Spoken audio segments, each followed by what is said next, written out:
Court कचेरी म्हटलं की पुरुषाची नेहमी हारच होते. लोकांना त्या बाबतीतलं अज्ञान असल्यामुळे असं आपण निष्कर्षाला येतो की पुरुषाची बाजूही कमकुवत असते कोर्टापुढे. पुरुषाकडे सहानुभूतीने बघायला त्याचा जीव जायला लागतो. त्यासाठी जबाबदार आपला समाजच आहे. अनेक वर्ष आपण हेच पाहतोय की स्त्री जी आहे जिच्यावरती अनेक अत्याचार होत आहेत अनेक प्रकारे, तिचे अनेक हुंडाबळीचे आपण उदाहरणं पाहिली आहेत. पोटगी हा हुंड्याचाच एक दुसरा प्रकार आहे का? पोटगी जी आहे त्या महिलेसाठी तिच्या उर्वरित आयुष्यासाठी तिला लागणारी जी गरज आहे, पुरुष सुद्धा तितक्याच सक्षमरित्या मुलांची कस्टडी मागू शकतो. लिव्ह इन मध्ये असताना सुद्धा एक महिला जी आहे ती डोमेस्टिक व्हायलन्स आल्याची तक्रार करू शकते. मग पुरुष आयोग का नाही? Women is considered to be weaker section of society.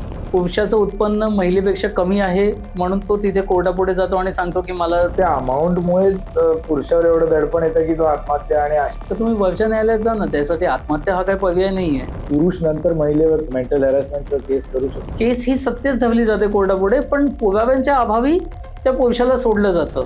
शारीरिक छळ पण आजकाल पुरुषांच्या बाबतीत वाढला आहे. सो तसे छळ होत असतील तर त्यासाठी तुम्ही म्हणलात की त्याला पुरावे असणं खूप गरजेचं आहे. त्याचे पुरावे कसे जमा केले पाहिजे?